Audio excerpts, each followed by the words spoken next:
Hello students, जैसा कि मैंने मेरे पिछले वीडियो में क्वेश्चन नंबर 30 तक के मैथ्स मॉडल टेस्ट के सॉल्यूशंस दिए थे, आज मैं 31 से शुरू करती हूँ। सो क्वेश्चन नंबर 31 इज़ अभाज्य गुणनखंड विधि द्वारा 96 और 404 का HCF और LCM ज्ञात कीजिए। तो चलिए शुरू करते हैं।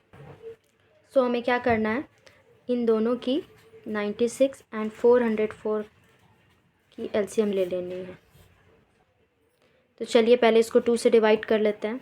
2 से करेंगे तो 2 4 ज़ा 8, 2 8 ज़ा 16, 2 से 2 2 ज़ा 4, 2 4 ज़ा 8, 2 1 ज़ा 2, 2 2 ज़ा 4, 2 6 ज़ा 12, 2 3 ज़ा 6, 3 1 ज़ा 3। सेम 2 0 2, फिर 2 से करेंगे 1 0 1, एंड ये अब किसी भी टेबल से डिवाइड नहीं होगा, तो सीधे इसे 101 से करेंगे। सो यहाँ पर 96 इज इक्वल टू क्या आ गया, 2 into 2 into 2 into 2 into 2 into 3, and 404 is equal to 2 into 2 into 101। So अब देखेंगे इन दोनों में कॉमन क्या है, ये 2 2 कॉमन है एंड ये 2 2 कॉमन है। सो 2 इंटू 2 4, तो HCF कितना आ गया 4। अब LCM निकालेंगे, तो हम जानते हैं LCM का फॉर्मूला क्या होता है, जो दो नंबर्स दिए हुए हैं उसको मल्टीप्लाई करेंगे एंड डिवाइडेड बाय जो उसका HCF आया है। HCF कितना आ गया 4, तो इससे कैंसिल हो जाएगा, 4 1 ज़ा 4 0, 4 1 ज़ा 4, हमारे पास कितना बच गया 96 इंटू 101। अब 96 से 101 को मल्टीप्लाई करेंगे, सो कितना हो जाएगा, 96 से 101 को मल्टीप्लाई करेंगे तो 9 6 9 6। So this is answer. HCF is equal to 4 and LCM is equal to 9696. लिख देते हैं साथ में, HCF is equal to 4, LCM is equal to 9696. Clear है। अब क्वेश्चन नंबर 32 की तरफ बढ़ते हैं। सो क्वेश्चन नंबर 32 इज़ वह द्विघात बहुपद ज्ञात कीजिए जिसके शून्यकों का योग तथा गुणनफल क्रमशः -3 और 2 है। तो शून्यकों का योग, हम जानते हैं शून्यकों को योग को क्या कहते हैं, अल्फ़ा प्लस बीटा, और ये इज इक्वल टू फॉर्मूला होता है -b/a, एंड गुणनफल alpha beta is equal to c/a। तो ये शून्यकों का योग दिया गया है एंड ये शून्यकों का गुणनफल, तो शून्यकों का योग इसके जगह पे -3 रखेंगे एंड शून्यकों का गुणनफल इसके जगह पे 2 रखेंगे। सो इसके नीचे कुछ नहीं है 1, कुछ नहीं है तो 1। सो इससे हमें क्या पता चल रहा है, दोनों जगह पर a इज इक्वल टू 1 दिया गया है, a is equal to 1, b is equal to ये minus minus plus, so b is equal to 3 and c is equal to 2। तो द्विघात बहुपद की फॉर्मूला लगा देंगे। द्विघात बहुपद क्या होता है, ax² plus bx plus c। So a के जगह पर 1x² हो जाएगा, तो 1 तो लिखते नहीं, इसे सिर्फ x² प्लस b के जगह पर 3x एंड c के जगह पर 2। तो द्विघात बहुपद इज इक्वल टू क्या आ गया, x² plus 3x plus 2। Next question number 33। So question number 33 is मान लीजिए त्रिभुज ABC संगत है त्रिभुज DEF और इनके क्षेत्रफल क्रमशः 64 सेंटीमीटर स्क्वायर और 121 सेंटीमीटर स्क्वायर है। यदि EF is equal to 15.4 centimetre हो तो BC ज्ञात कीजिए। हमें सबसे पहले क्या दिया गया है, त्रिभुज ABC एंड त्रिभुज DEF संगत है एंड इसकी क्षेत्रफल दी हुई है 64 सेंटीमीटर एंड इसका दिया गया है 121 सेंटीमीटर स्क्वायर, जिसमें ये EF दे दिया गया है हमें 15.4 सेंटीमीटर। तो हमें BC ज्ञात करना है। तो जैसा कि हम जानते हैं ये दोनों त्रिभुज को संगत दिया गया है, that means AB/DE is equal to BC/EF is equal to AC/DF। So and साथ ही साथ क्षेत्रफल, इस त्रिभुज का क्षेत्रफल डैट मीन्स क्षेत्रफल ABC का बाय क्षेत्रफल DEF इज इक्वल टू क्या आ जाएगा, ये बीच वाले भुजा का स्क्वायर, BC बाय EF का स्क्वायर, ये वाली भुजा की स्क्वायर हो गई। सो क्षेत्रफल कितना किया गया है 64, इसका क्षेत्रफल 64 एंड इसका क्षेत्रफल 121 इज इक्वल टू BC। हमें नहीं पता, इसे एक काम करते हैं, इसे अलग अलग कर लेते हैं। ये होल ब्रैकेट पर स्क्वायर दिया गया, डैट मीन्स ये BC के लिए भी है एंड EF के लिए भी है, तो हम इसे अलग अलग लिख लेते हैं, BC square and by EF square. So 64 by 121 is equal to BC square by EF हमें कितना दिया गया था 15.4 square. 64 by 121 is equal to BC square by 15.4 का स्क्वायर कितना हो जाएगा 237.16। अब क्या करेंगे, इसे क्रॉस मल्टीप्लाई कर देंगे, डैट मीन्स इस BC स्क्वायर को 121 से मल्टीप्लाई कर देंगे एंड इस 64 को 237.16 से मल्टीप्लाई कर देंगे। सो नाउ 64 इंटू 237.16, ये इधर मल्टीप्लाई में इधर आएगा तो divide. Now BC square is equal to, जब इसे हम मल्टीप्लाई करेंगे 64 से 237.16 को तो आएगा 1517.8.24 divided by 121। BC square is equal to, इससे इसे डिवाइड करेंगे 125.44। अब BC इज इक्वल टू, ये स्क्वायर इधर जाएगा तो रूट हो जाएगा। Now BC is equal to, इसकी रूट कितनी हो जाएगी 11.2 something, answer. So BC is equal to 11.2 centimetre. तो अब आते हैं क्वेश्चन नंबर 34 की तरफ। So question number 34 is x अक्ष पर वह बिंदु ज्ञात कीजिए जो बिंदुओं 2, -5 और -2, 9 से समदूरस्थ हो। सो माना ये दो बिंदु दी गई है, ये A, B एंड बीच में P। सो हमें ये A दे दिया गया है, ये B दे दिया गया है। A is equal to 2 - 5, B is equal to -2, 9 और P को हम क्या मान लेंगे x0। x0 क्यों मान रहे हैं, क्योंकि x अक्ष की बात कही गई है। अगर y अक्ष बोला जाता तो हम उसे 0y लिखते हैं। सो बोला गया है ये दोनों बिंदुएं समदूरस्थ है, that means AP is equal to BP, AP is equal to BP। So हमें स्क्वायर कर लेते हैं, तो AP square is equal to BP square. अब हम क्या करेंगे, ये दोनों की दूरी निकालेंगे। सो यहाँ से AP के लिए बिंदुएं क्या क्या हो जाएगी, AP x1, x2, y1, y2। So x1 is equal to 2, x2 is equal to x AP के लिए, y1 is equal to -5 and y2 is equal to 0 and BP के लिए x1, x2, y1, y2। तो BP के लिए x1 is equal to -2, x2 is equal to x, y1 is equal to 9 and y2 is equal to 0। ठीक है, ये BP के लिए और ये AP के लिए। और हम जानते हैं दूरी सूत्र का फॉर्मूला क्या होता है, x2 - x1 square is equal to plus y2 - y1 square. So सबसे पहले AP के लिए कर लेते हैं LHS में एंड RHS में BP के लिए। तो हमें AP के लिए x2 इज इक्वल टू है x and minus x1 is equal to 2 पर whole square plus y2 is equal to 0 and minus यहाँ y1 है माइनस, तो माइनस माइनस प्लस 5 का square is equal to RHS में हो जाएगा x2 is equal to x और ये minus minus plus 2 square plus y2 is equal to 0 minus 9 square. So यहाँ से ये a minus B whole square फॉर्मूले पे है, तो ये a minus B whole square is equal to a square minus 2ab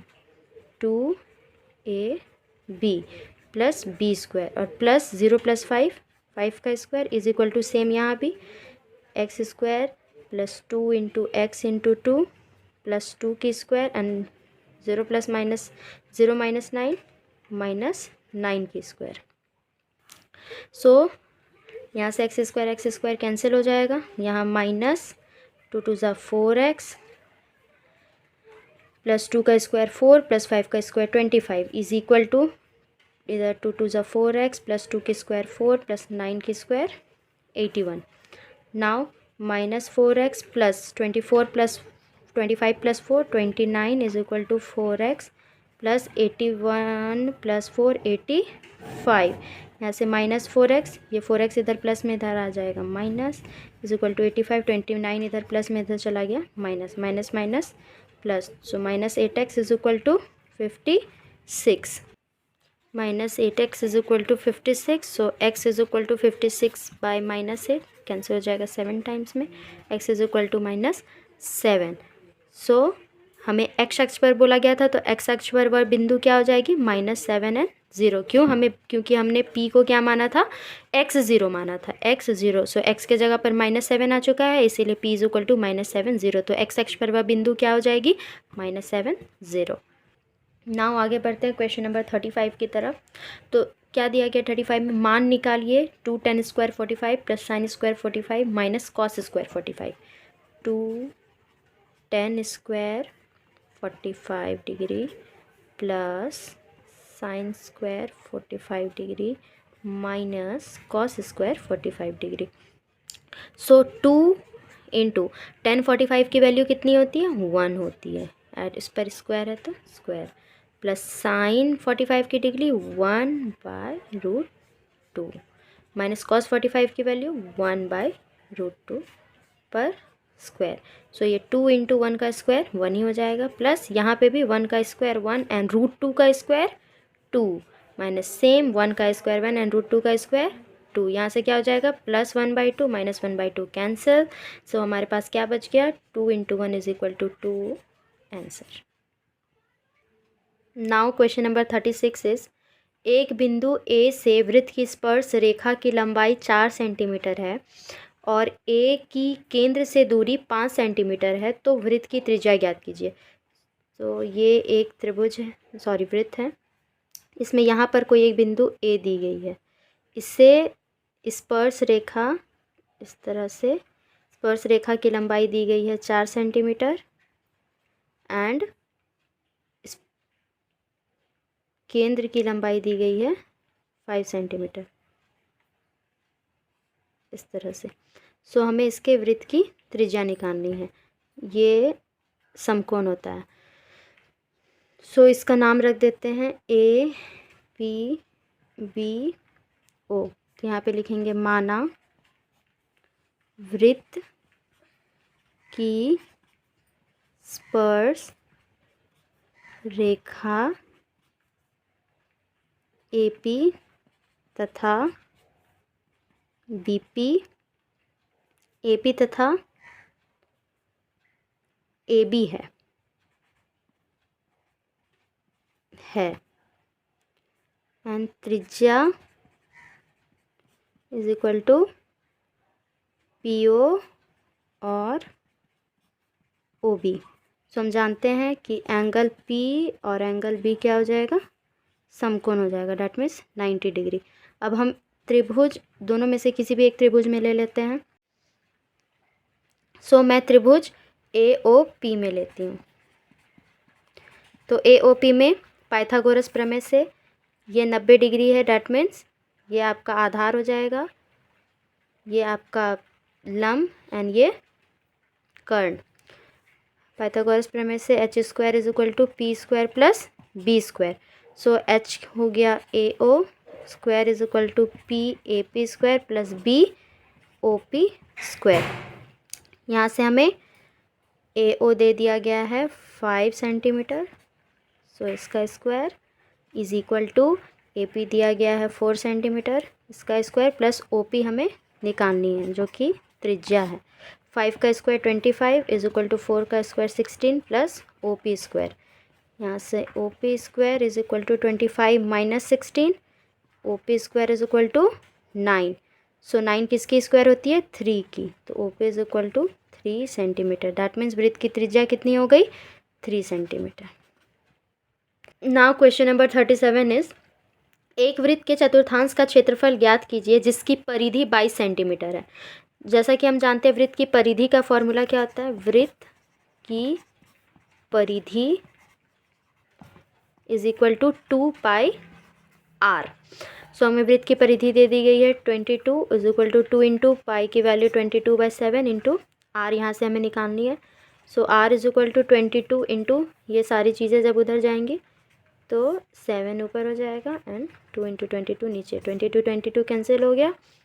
are is equal to 7/2। अब यहाँ से वृत्त के चतुर्थांश का क्षेत्रफल ज्ञात कर। वृत्त के चतुर्थांश का क्षेत्रफल, सो वृत्त के चतुर्थांश का क्षेत्रफल is equal to 1/4 pi r square. तो 1/4 पाई की वैल्यू 22/7 इंटू आर कितना आ चुका है 7/2। तो 7/2 इंटू 7/2 स्क्वायर है इसीलिए 2 टाइम्स लिखेंगे। 7 कैंसिल हो गया, 2 से 11 बार।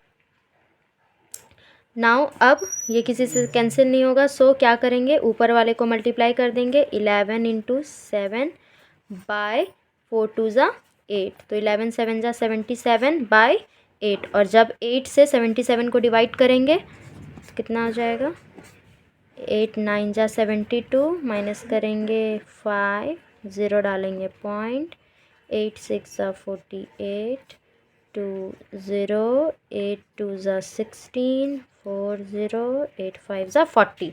सो 9.625 सेंटीमीटर स्क्वायर आंसर। तो वृत्त के चतुर्थांश का क्षेत्रफल कितना हो जाएगा 9.625 centimetre square. Now question number 38 is, एक पासे को एक बार फेंका जाता है, निम्नलिखित को प्राप्त करने की प्रायिकता ज्ञात कीजिए। सबसे पहले एक अभाज्य संख्या, तो हम जानते हैं पासा डेट मीन डाइस, डाइस में कितने नंबर्स होते हैं, 6 नंबर्स होते हैं, 1 2 3 4 5 6, ठीक है। तो हमें इसमें से 1 नंबर कहा गया है, अभाज्य संख्या की प्रायिकता निकालनी है। तो अभाज्य संख्या किसे कहते हैं, तो वैसे संख्या जो किसी भी टेबल से डिवाइड ना हो, खुद 1 एंड खुद के टेबल को छोड़कर वो और किसी भी टेबल से डिविजिबल ना हो, तो वैसे नंबर्स को हम अभाज्य संख्या कहेंगे, that means prime numbers. So 1 dice में क्या क्या होते हैं, 1 2 3 4 5 एंड 6। तो इसमें से अभाज्य संख्या कौन कौन सी है, 2 3 एंड 5, क्योंकि 2 भी किसी टेबल से डिविजिबल नहीं है सिवाय 2 के, 3 भी किसी टेबल से डिविजिबल नहीं है, 5 भी किसी टेबल से डिविजिबल नहीं है। सो अभाज्य यहाँ पर लिखेंगे, अभाज्य संख्या इज इक्वल टू 1 3 5। सो प्रायिकता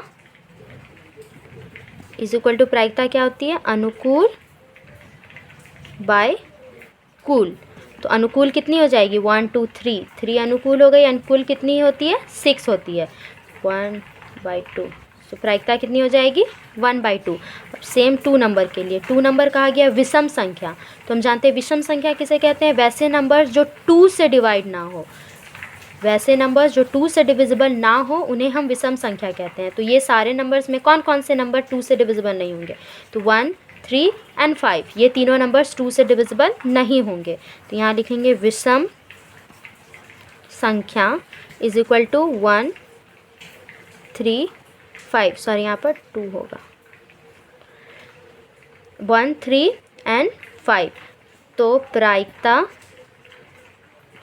इज इक्वल टू अनुकूल बाय कुल। तो अनुकूल कितनी होगी, यहाँ भी सेम 3 एंड कुल 6, 3 1 ज़ा 3 3 2 ज़ा 6। तो इसकी भी प्रायिकता कितनी आ जाएगी 1/2। Thank you students, I hope आपको मेरी वीडियो पसंद आई हो। अगर वीडियो पसंद आई हो तो वीडियो को लाइक करें एंड चैनल को सब्सक्राइब करें। आगे की क्वेश्चंस मैं अपने अगले वीडियो में डालूंगी। Thank you.